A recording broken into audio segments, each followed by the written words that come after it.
The rain had fallen for 3 days over the western glens of Scotland, turning the earth to a deep, sucking mire. The sky hung low, heavy as lead, and the air carried the scent of peat smoke and betrayal. William Wallace rode alone through the borderlands of Dumbartonshire, his cloak dark with rain, his thoughts darker still. He had fought for years, not for glory or crown, but for a country that seemed to slip further away with every breath he took. Scotland was weary, and so was he. The rebellion had burned bright once his sword had flashed at Stirling Bridge, his name sung in the mouths of common men. But that was long ago. Since the crushing defeat at Falkirk, the nobles had bent their knees again to the English crown. Robert the Bruce had chosen caution. Others had chosen comfort. Wallace had chosen exile, and exile was a lonely thing. By the firelight of a shepherd's hut, he often wondered whether Scotland still whispered his name with hope, or only with sorrow. Each step through the moors felt heavier, burdened by the silence of a cause abandoned. Yet he would not yield. He could not. To yield was to let Edward of England erase the very breath of Scotland. As dusk bled into night, he approached a small cluster of torches glowing in the mist, the outpost of Sir John de Menteith, Warden of Dumbarton. Wallace had known Menteith once, a man of quick wit and quiet loyalty. The English crown had placed him there as a local governor, but Wallace hoped, perhaps foolishly, that the man's heart had not turned. "Sir John," Wallace greeted when they met within the stone hall. His voice was low, roughened by the road. "I come seeking passage north. I've word that the English patrol the glens." Menteith smiled, thin as a blade. "You'll find no safety in these lands, William. Edward's reach grows longer by the day." "Then I'll stay in his shadow," Wallace said simply. A Scot must walk even when hunted. The warden's eyes flickered guilt or calculation. Wallace could not tell. Menteith poured wine, his hand steady though his gaze trembled. "You've fought longer than most. But the cause is broken. The nobles have sworn again to Edward. I counsel you to do the same." Wallace's stare hardened. "I swore to God and to Scotland. I'll not kneel to a tyrant." Outside, thunder rumbled like distant cannon. Menteith nodded slowly, yet his mind was already elsewhere, on the English gold promised to those who delivered rebels to justice. For a man torn between duty and survival, silver gleamed brighter than honor. That night, as Wallace slept beneath the dripping rafters, men crept through the corridors. Boots softened with cloth, torches dimmed, steel drawn. The rain masked their footsteps. A hand pressed over his mouth before he woke. Another seized his sword arm. He fought like a trapped wolf, silent, savage, desperate, but there were too many. Shackles clamped over his wrists, cold as betrayal. When they dragged him into the courtyard, Menteith stood there, pale and unmoving beneath the torchlight. Wallace stared at him through the downpour. "So it's you," he said hoarsely. Menteith swallowed. "You left me no choice, William. The English watch us all. They would burn my lands if I sheltered you." "They'll burn your soul instead," Wallace murmured. For a long moment, the only sound was the hiss of rain against iron. Then Wallace was thrust onto a horse, bound and hooded. The journey south began through a storm that seemed to weep for him. Days blurred together. He was carried through mud and thunder, through villages that once cheered his name but now turned away. In some, women wept quietly as he passed. In others, children threw stones.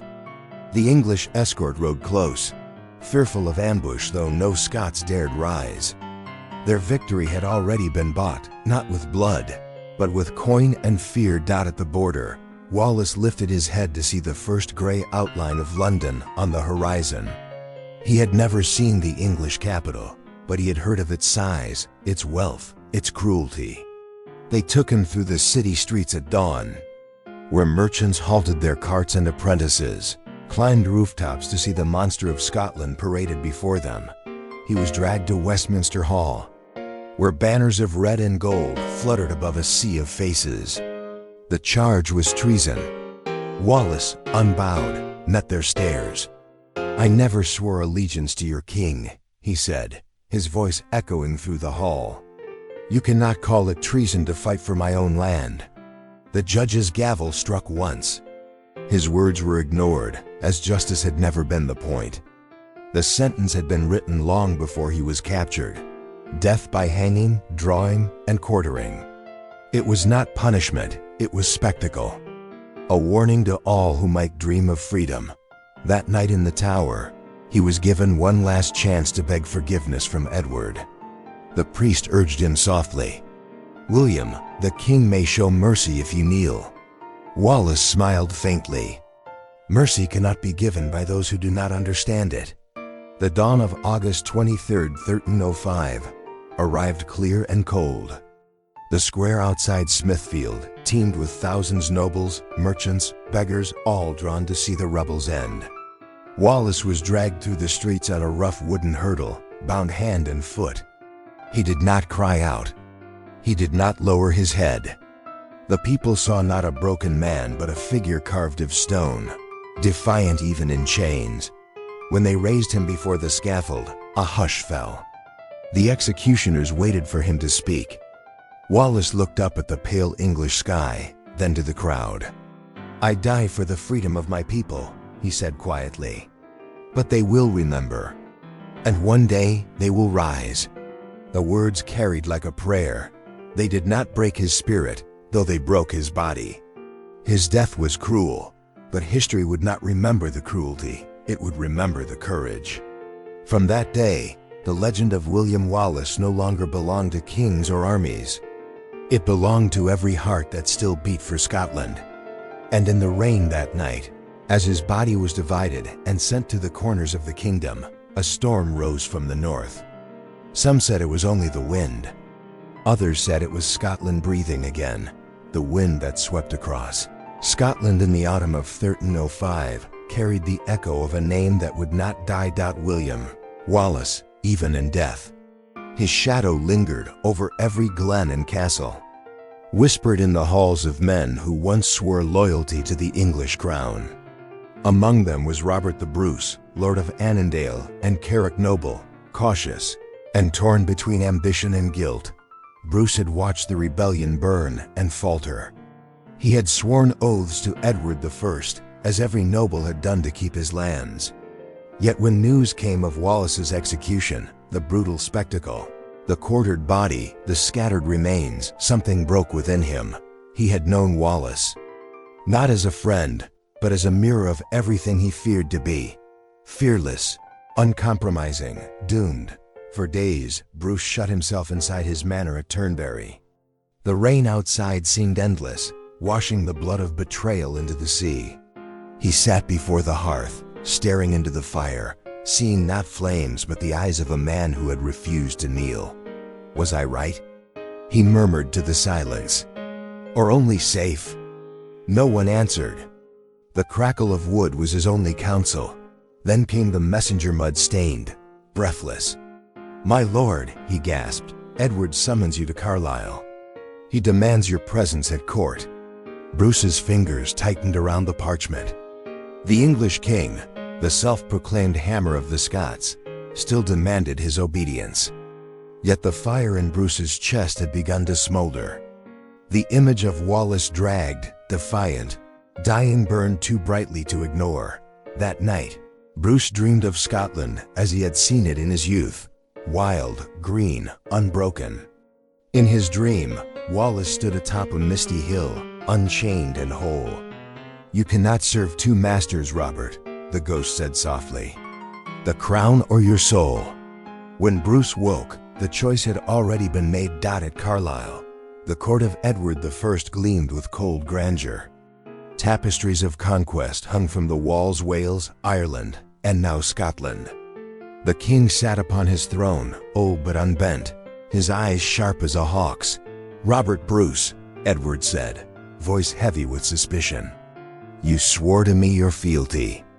Yet I hear whispers in your land. Whispers of disloyalty." Bruce knelt, masking his rage behind a calm face. "My loyalty, sire, is to peace. Peace, Edward repeated with a smile that was not kind. Then prove it. Hunt down the remnants of this rebellion. Bring me the heads of any who still dare to name Wallace a hero. Bruce bowed low, but inside, a storm was gathering. That night, he left Carlisle in silence, riding north beneath a blood-red sky.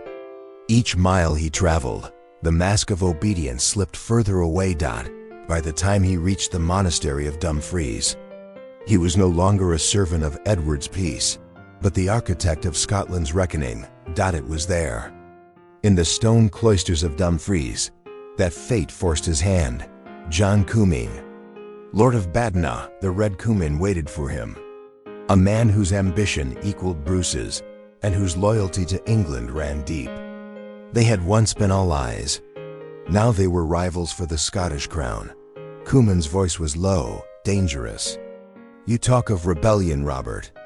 Do you forget who holds your father's lands? Who watches every move you make? Bruce's hand trembled near his dagger. I forget nothing. But I will no longer live like a dog beneath Edward's heel. Comyn stepped closer. You will damn us all. The English will crush you as they crushed Wallace. At that name, the air seemed to freeze. The fire in Bruce's chest erupted. Better to die as Wallace did, he hissed, than live as you do. The dagger flashed. It was quick, almost accidental, born of fury, fear, and destiny colliding in one heartbeat. Comyn fell, red spreading across the stones like spilled wine. Bruce stared down, horror and resolve battling in his eyes. There was no turning back now. A monk burst into the hall, gasping. My lord, what have you done? Bruce's voice was steady, almost calm. I have set Scotland free from one more chain. Word of the killing spread faster than any army. The English called it murder. The Scots called it war. Bruce gathered his followers, few, desperate, loyal, and rode through the night to Scone Abbey, where kings had been crowned for generations. The abbots hesitated. You come stained in blood, one whispered.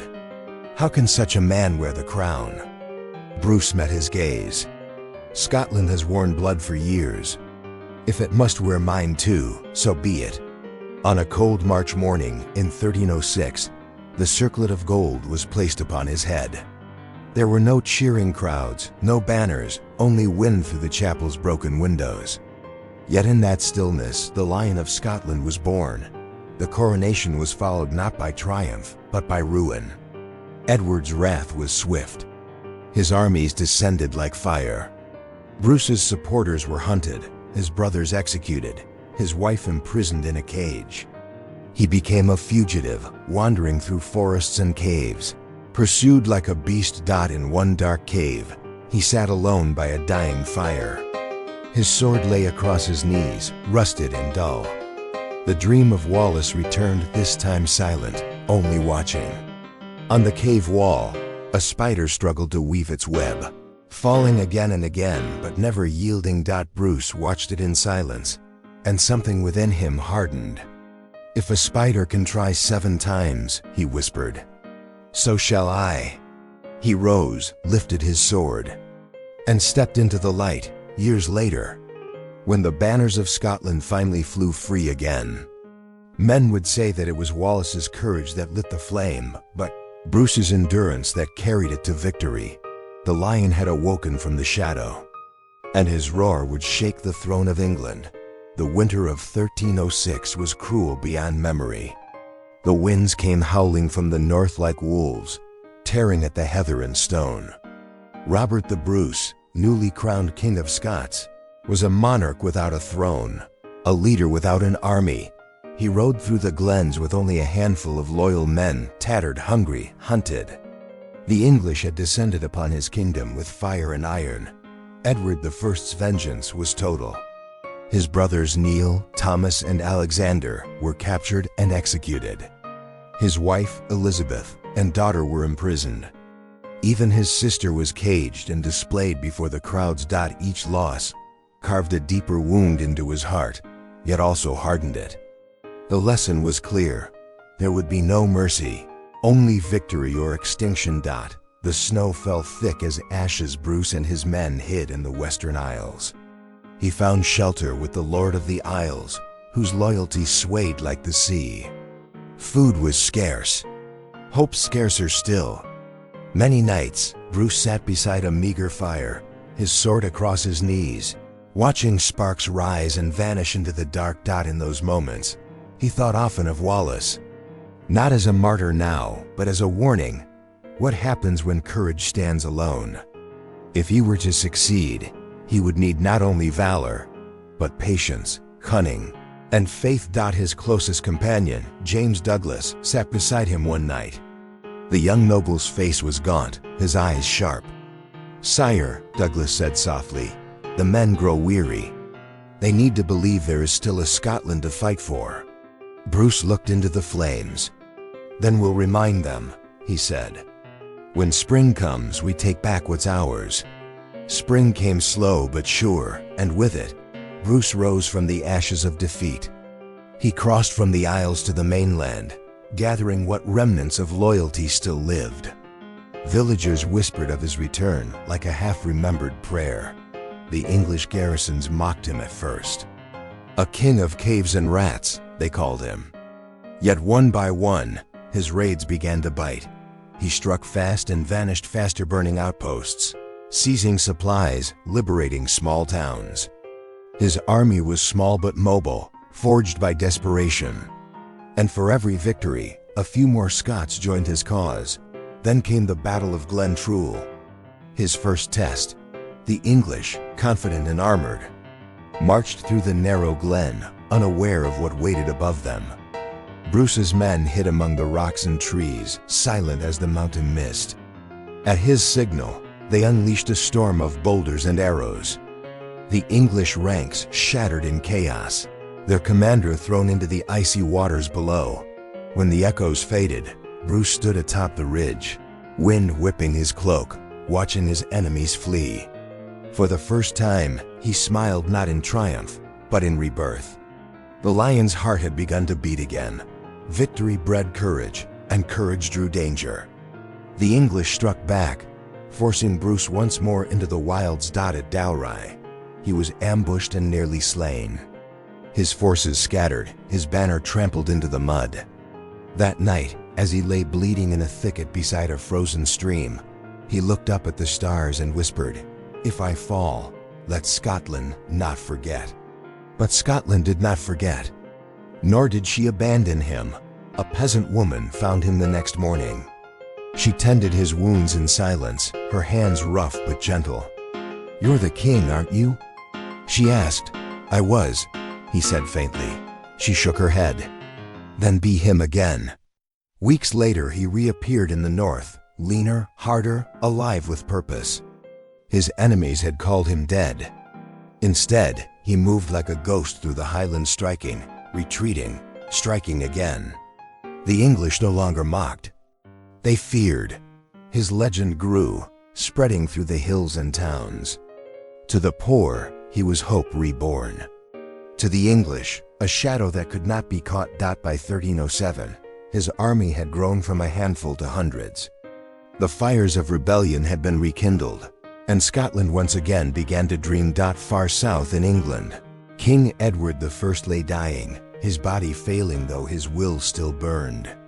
When news of Bruce's victories reached him, he raged from his bed. "Bring me north," he thundered. "I will see the usurper crushed before I die." But death claimed the hammer of the Scots before he could march. His body was carried toward the border, his last command carved into history: "Let my bones be borne into Scotland, until that rebel is destroyed."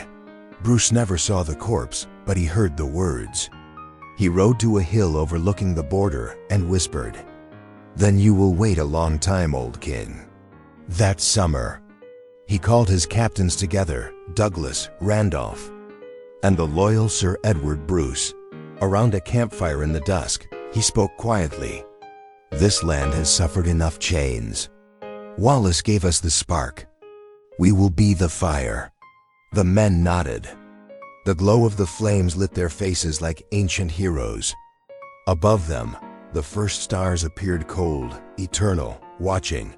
The rebellion was no longer a dream. It was destiny. The morning of June 23, 1314, broke with a strange stillness. Mist lay heavy upon the fields of Bannockburn, curling low around the grass and marsh. From the north came the quiet murmur of a small Scottish army, barely 6,000 men. Tired, hungry, but burning with a single purpose, Robert the Bruce rode slowly along the line, his horse stepping carefully over the uneven ground. His armor was plain but polished. The blue and silver banner of the lion rampant fluttered above him. He looked upon his soldiers, not as pawns, but as brothers. Farmers, blacksmiths, and outlaws now stood ready to face the greatest host England had ever sent, across the misted plain. King Edward II had brought near 20,000 men-armored knights, war horses gleaming like molten iron, banners thick as forest leaves. The difference in might was biblical. Yet Bruce knew something the English did not. Courage could narrow any gulf. As dawn brightened, a lone English knight rode forward, Sir Henry de Bohun, a noble of fierce reputation. Seeing Bruce ahead, lightly armed with only an axe, Bohun spurred his massive horse and charged. The world seemed to still. The thunder of hooves grew louder, echoing through the valley. Bruce did not move until the last instant. Then, with a swift turn of his mount, he rose in the saddle and brought his axe down in a single, terrible stroke. The weapon split Bohun's helmet clean through. The knight fell lifeless to the ground, the silence afterward deafening. For a heartbeat, the Scots simply stared, then erupted in cheers. Bruce looked down at his shattered axe haft, shaking his head almost ruefully. "I've spoiled a good weapon," he murmured. The legend of that moment spread through the ranks like wildfire. Every man who saw it felt his fear turn to fire.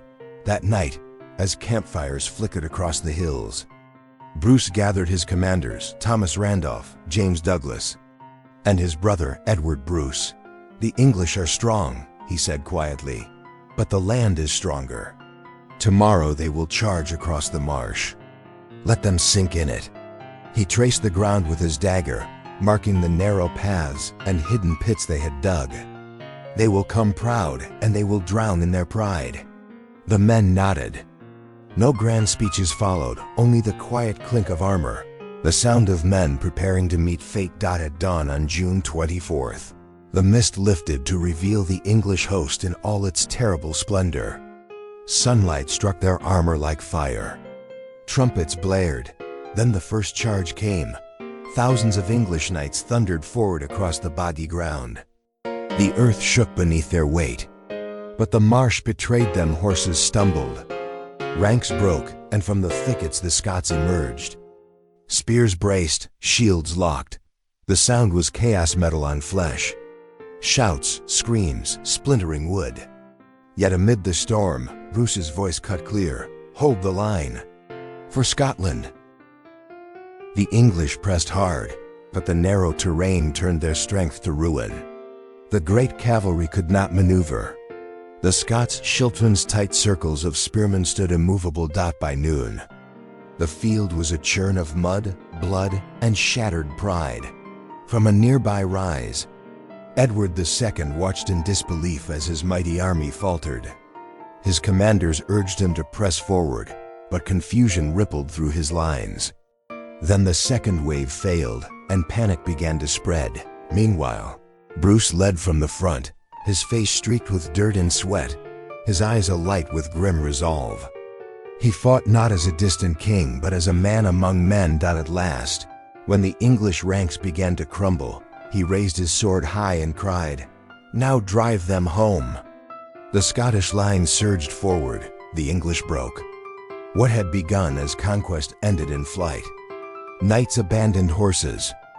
Banners fell. The field of Bannockburn became a river of retreating gold and red. As the sun set, the valley was silent, but for the wind. The Scots stood among the wreckage, breathless, disbelieving. Against all odds, they had done it. Bruce dismounted and knelt upon the ground, resting his hands upon the soil.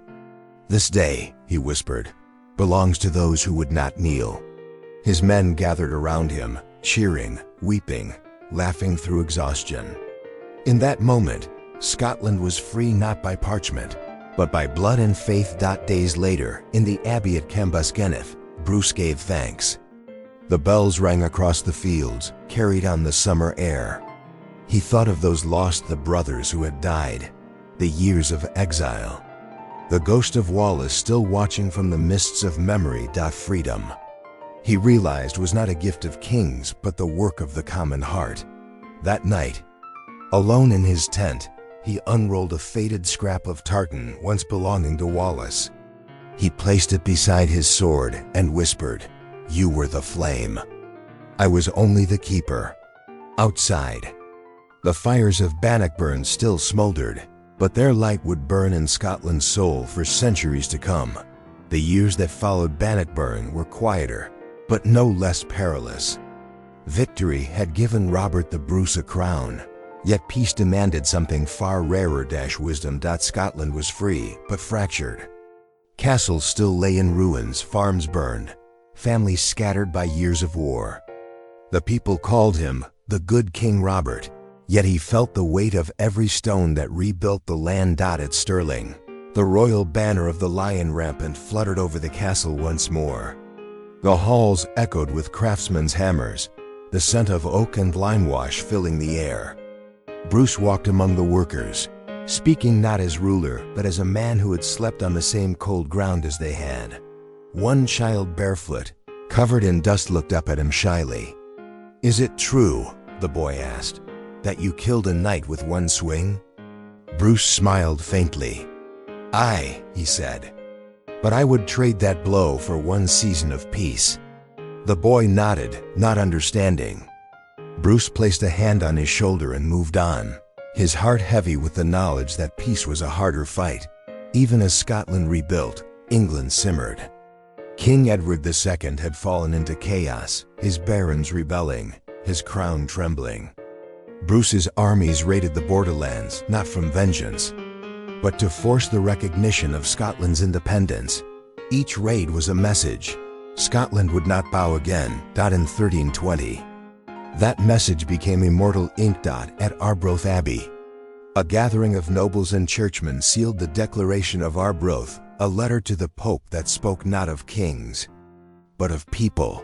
"It is not for glory, nor riches, nor honors that we fight," it declared, "but for freedom alone, which no honest man gives up but with his life."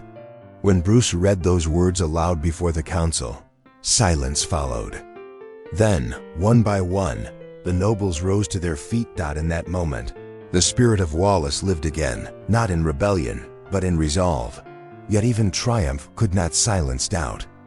Bruce often rode alone through the glens of Carrick, his homeland.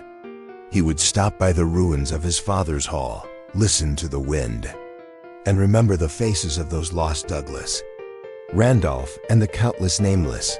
Some nights, he dreamed of the spider in the cave, the small creature that had once taught him persistence in exile. Its thread, fragile yet unbroken, mirrored the fate of his country. Freedom, he realized, was never finished. It was a web forever spinning. In the great hall of Scone, Bruce sat beneath the restored stone of destiny. His council awaited his decision. "The English envoy seeks truce," said his chamberlain. "They will not call it peace, but it may serve." Bruce nodded. Peace, by any other name, is still a breath between storms. He stood, his hand resting on the lion-emblazoned shield. "We will sign, but not as subjects. Scotland's honor signs first." The hall murmured approval. The wax seal, pressed into parchment, bore the mark of a king who had learned that victory is not in battle, but in the mercy that follows. But time, the silent conqueror, had begun its work. By 1327, Bruce's health was failing. His once strong hands trembled. Fever gripped his bones. He moved slowly now, carried between chambers on winter nights. When news reached him that Edward II had been deposed and the boy king, Edward III, now sat the English throne, Bruce smiled faintly. New kings, same hunger, he whispered. Guard the borders well. One spring morning, Bruce called his knights together at Cardross. Among them stood James Douglas, his most loyal friend, and Thomas Randolph's son. My time is near, Bruce said, his voice calm. But I would not have my body lie idle. When I am gone, take my heart to the Holy Land. Let it fight once more beneath the cross. Douglas, eyes burning, knelt. Your heart will see more battle than any of us, my liege. Bruce clasped his hand. Then let it see peace too. Outside, the sea wind carried the scent of heather and salt. Bruce looked out one last time over his kingdom, the hills, the lochs, the low mist curling between them, and felt a rare stillness within. For the first time, Scotland's borders stood free. Her people unbound. The Lion of the North had found his peace. The sea wind off the Firth of Clyde carried the scent of salt and farewell. It was spring of 1329, and Scotland mourned. King Robert the Bruce was dead. In the chapel at Dunfermline, the candles burned low around his shrouded body.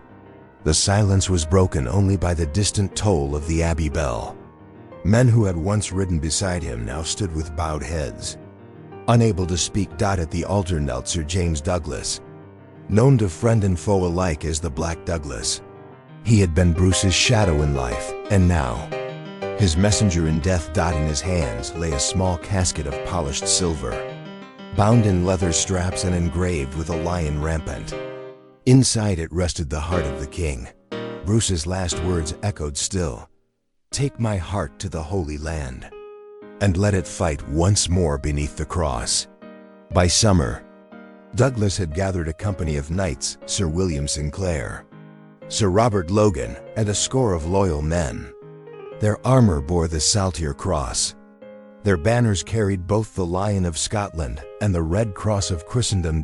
Before departing, Douglas knelt upon the sands of Ayr. My king, he whispered to the wind. We ride together one last time.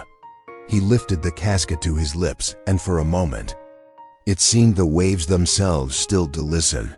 Their journey took them through France, where the court at Paris received them with awe. The tales of Bannockburn still lingered in song and story. Yet Douglas refused feasts and flattery. I carry a king's heart, not a relic for display, he told them. From the French coast, they sailed south, crossing the glittering blue of the Mediterranean. The sea was calm, the sky endless. At night, Douglas would sit upon the deck, the silver casket beside him. Sometimes he would speak to it softly, as if to an old friend. Do you remember the field at Bannockburn? He murmured. How the earth shook beneath the English charge, and you stood fast. You were the courage of us all. The stars offered no reply, only the slow rhythm of the waves. But destiny had chosen another battlefield.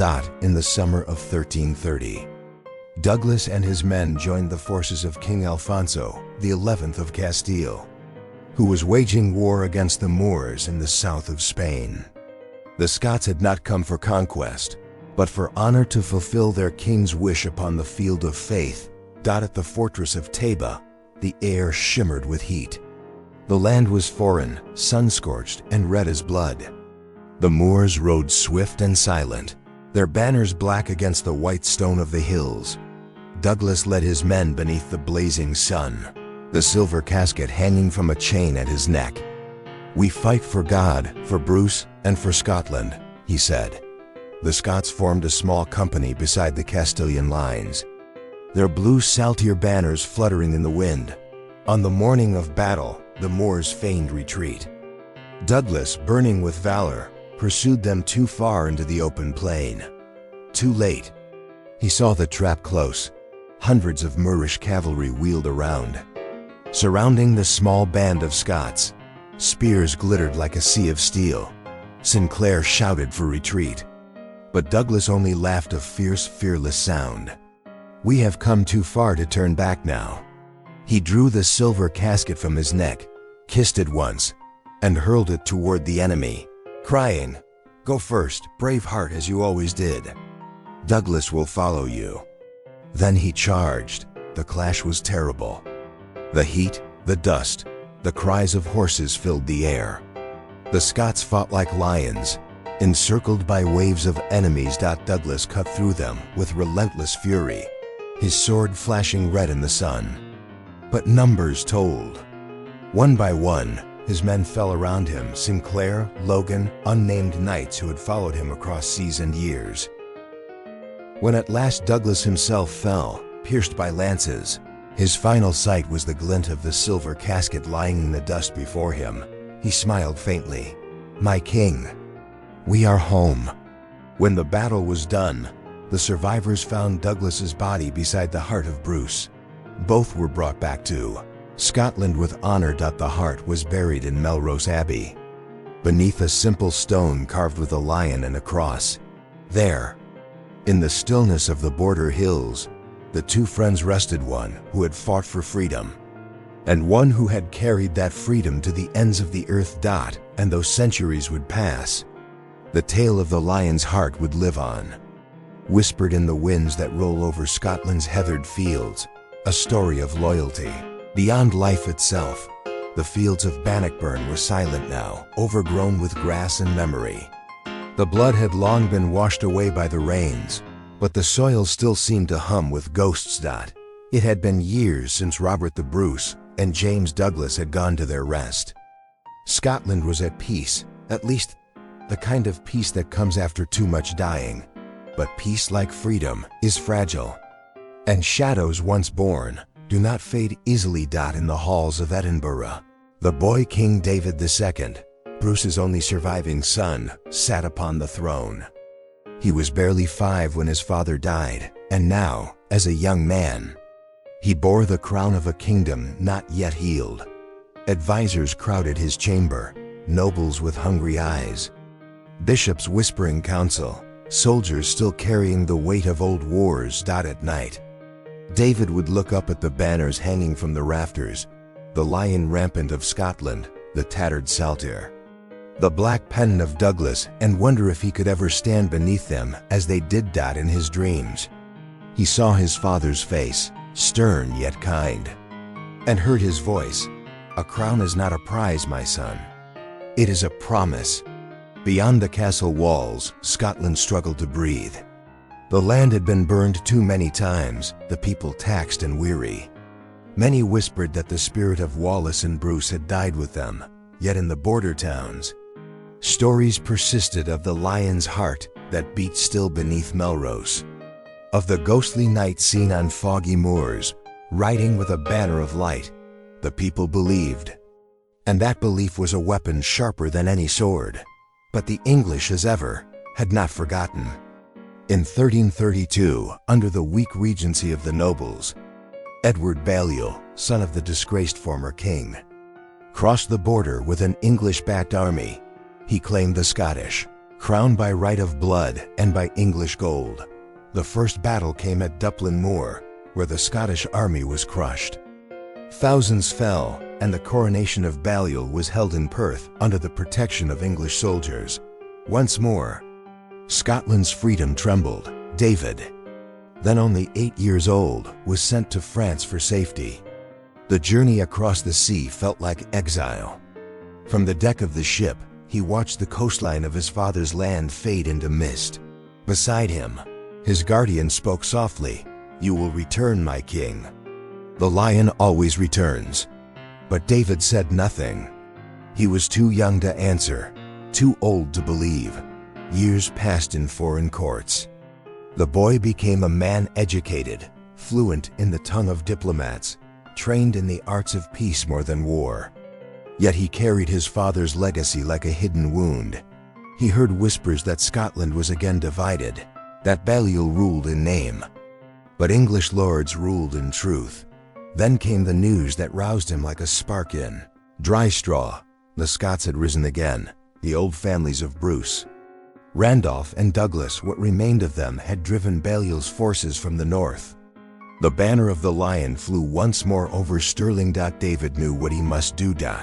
When he landed at Inverness years later, the people greeted him not with trumpets, but with tears. He was the son of the king who had freed them, the last echo of a vanished age. David rode through the streets slowly, bowing to the common folk, hearing them cry his father's name instead of his. That night, he stood alone in the great hall of Scone, before the stone of destiny. The air smelled of peat smoke and candle wax. He whispered to the shadows, "Father, I am here." No voice answered, but the fire flickered as if stirred by an unseen hand. Under David's rule, Scotland held her ground. The wars would come again, the borders would bleed again, but something deeper endured. The idea that no man, king or commoner, could be master of another. That was Bruce's true inheritance. Not the crown, not the castle, but the conviction that a free people could never be conquered. As years turned to decades, travelers spoke of the stone of destiny glowing faintly in the moonlight, and of a heartbeat heard beneath the floor of Melrose Abbey. The lion's heart, they said, was still keeping watch. The wind over Melrose Abbey carried the faint scent of heather and rain. Time had softened the stones, yet they still stood, solemn and unyielding, like the memory of those who had built them. In the silence of the cloisters, a monk lit a candle before the small altar.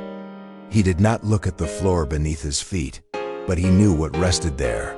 The heart of Robert the Bruce, encased in silver and buried within these walls, beat no longer. And yet, when the wind passed through the arches, it sometimes seemed to breathe. Some said it was the spirit of Scotland itself. Far beyond Melrose, the land had changed. The villages rebuilt, the fields once again bore grain, the rivers ran clean. But the people, the people carried stories instead of scars. At every fire, in every hall, names were spoken like prayers. Wallace, Bruce, Douglas, their deeds had long passed into legend. But the lessons endured, that courage was not born of victory, but of defiance. That loyalty could outlive kings. Children learned of the warrior who fought without hope, of the king who rose from defeat, of the knight who died bearing another man's heart. And somewhere in the telling, the stories grew brighter than the truth ever was. In the port town of Ayr, an old soldier sat by the sea, polishing a rusted sword. He had fought at Bannockburn as a young man, and now, his hands trembled with age. A boy approached him, wide-eyed. "Did you know William Wallace?" The old man chuckled, a sound like wind through reeds. "Aye, not as a friend, but I saw him once before Stirling. He stood taller than any man I'd seen. And when he spoke, even the wind stopped to listen." "What did he say?" the boy asked. The man looked out at the waves, their white crests breaking endlessly. "He said that freedom is a thing you must feed with your own breath. And when you're gone, it must live in another's." The boy's eyes shone. "Will I be brave like him?" The man smiled. "If you remember him not as a hero, but as a man, then you already are." Years passed. The wars of kings came and went. England changed. Scotland changed. But every generation found itself returning to those same names, those same fields. In 1475, a chronicler writing by candlelight paused over his parchment. He had been recording the lineage of Scottish rulers, but found himself writing, instead of Wallace, he described not his sword, nor his battles, but his silence before death. He wrote of a man betrayed, broken and yet unbent. A man who, when faced with the crown of thorns, still held his gaze high. "Freedom," the chronicler wrote, "is not given by God or king, but by the will of those who remember." He closed his quill, sealed the parchment, and prayed that his words might outlive him. Centuries later, the wars were history. The castles crumbled, the banners rotted, and the names of lords faded into dust. But in the hearts of the common folk, in song and stone, the spirit endured. Travelers to Stirling spoke of the wind that roared across the bridge, as if shouting an ancient war cry. In Lanark, where Wallace first struck back, the moonlight still fell upon the ruins of a gatehouse where rebellion was born, and in the fields where Bruce once knelt in despair, Poppies grew blood red, defiant, eternal. One winter night, centuries after Wallace's death, a storm swept across the Highlands. In a small inn near Loch Lomond, a group of travelers huddled by the fire. A bard began to sing. The tune was old, older than any written verse, but the words still burned. Lay me not in halls of gold, nor crown me with the crown of kings. Let me rest where the wind grows bold, and freedom stirs her wings. When he finished, the room was silent. Outside, lightning flashed, and for an instant, the face of the bard seemed to change. Some swore they saw Wallace there, smiling faintly, his blue eyes alight with pride. The storm raged on, but inside, the fire burned steady, its flame refusing to bow to the wind. As dawn broke, the light touched the hills, the ruins, the graves. Scotland stirred. The land had long ceased to remember its kings, but it never forgot its cause. In the heart of every shepherd, every mason, every child who spoke the word freedom with reverence, it lived still. Perhaps that was Wallace's truest victory, not in the battles he fought, but in the hearts he kindled. History would call it legend, but the land, the people, and the wind, they called it life. And as long as there were voices to tell it, the flame would never die.